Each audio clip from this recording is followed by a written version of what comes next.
Coming at you live, Eat Marketplace, Chef Leah, and we are in Old Town Temecula. And I hear you're a little bored right now. So considering you're bored, I'm here to serve you. Why not, right? We're gonna make bone broth tonight. We're going to bolster your immune system, guys. You've got to get some nutrient-dense food in your body all the time.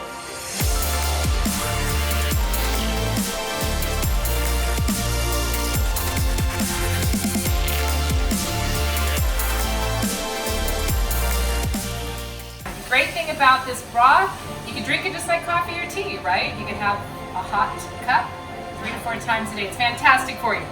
So it's really important to know that you can use any cups. You can use a whole bird if you're stuck a little bit right now on a budget.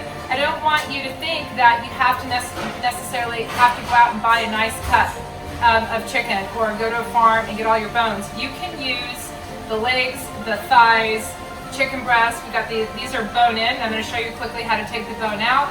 You can use feet, necks, you name it, because bone, you want all of that great collagen from your bones. And it's the same with, you can also use beef bones. You can use duck bones. It's up to you. But right now we're going to use chicken. So super easy. When you get a breast like this with the bone in, you've got this cartilage that goes all the way around and then into the breastplate, the breastplate of the bone. I can't talk right now, but that's okay. And then you're gonna go all the way around this little joint, right up to the tip. Give it a little crack.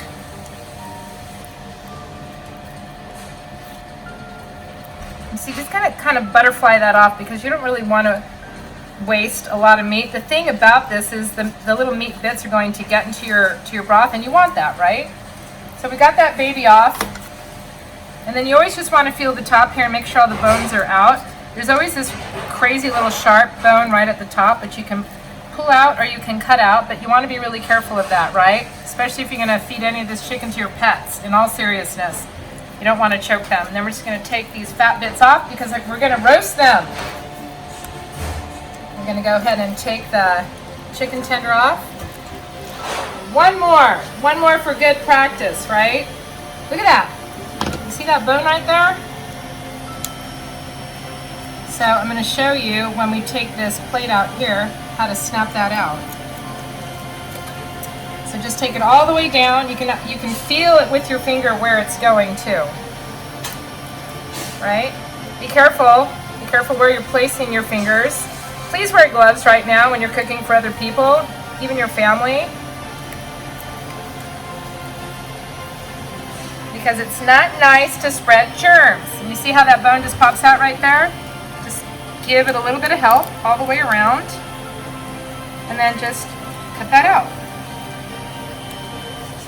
These bits, and then this bone right here.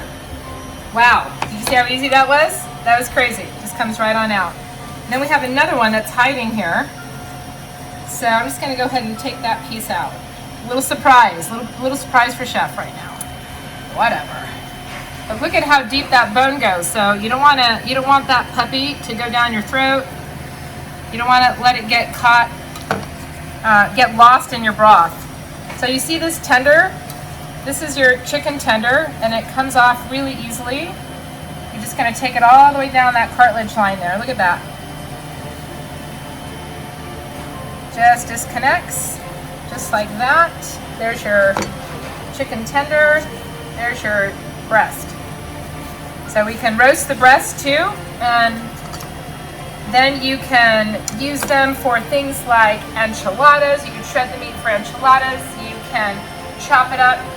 A little bit of meal prepping. We're gonna skip it ahead. I'm all over the place. Somebody stop me.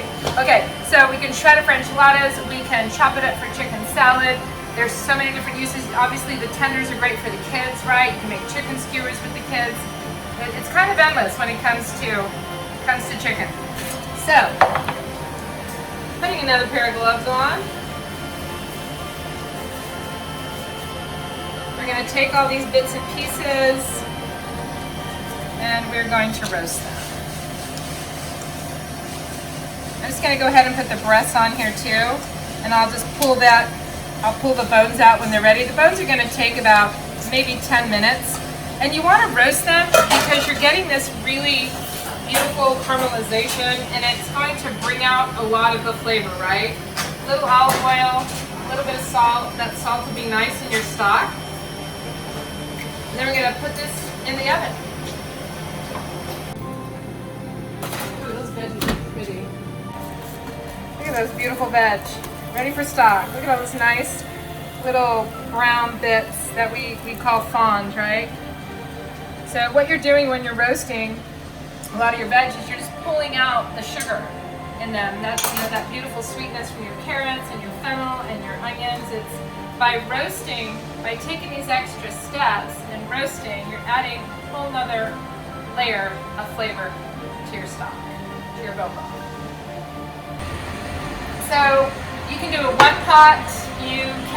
Obviously you can do one pot, but if you're doing your, what do they call those? I actually forget what they call them. Everybody with me? You know, the one pot that you cook like rice in. Anyway, I'm forgetting the name. So you can use that too.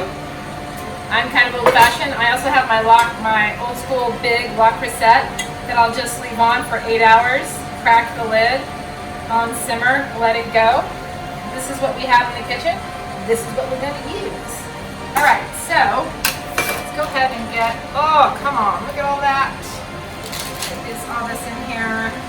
So seriously, let's get all this off, and let's get it in this pot. So just take a spatula. You see all those beautiful bits and pieces? Look at that. That's like gold. You want all of this. You absolutely want good fats in your body. Now I'm going to add all of our veggies. All these in here. It's actually cool enough. This is the great thing about parchment. It's going to pick this baby up.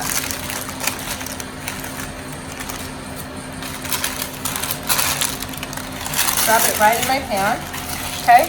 Make sure all your bits and pieces are in there as well. I'm going to cover it with water. There we go. It's just so beautiful. And if you have apple cores, you could throw your apple cores in there.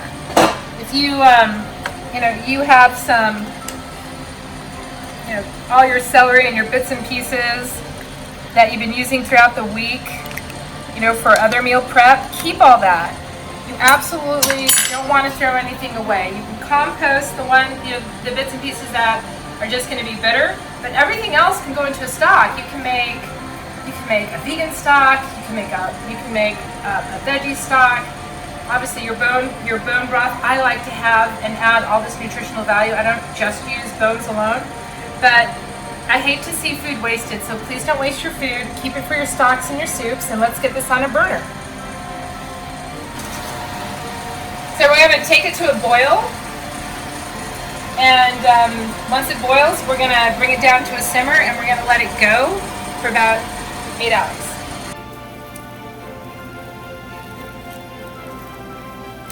Okay, so I am adding some more water. The stock reduced about halfway, which is so brilliant. And we were really, when we do that, we're pulling out all that beautiful nutritional value. And I'm going to fill this all the way to the top again, and I'm going to let it go overnight, because the whole point is we want to bolster your immune system. We really want to get all this wonderful nutritional value from the veg, from all of the chicken in your body.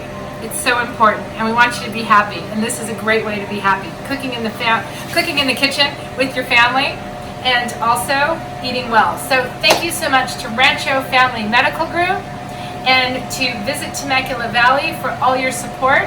We always love partnering with members of our community and getting the word out about how to stay healthy and fit through food. All right, over and out.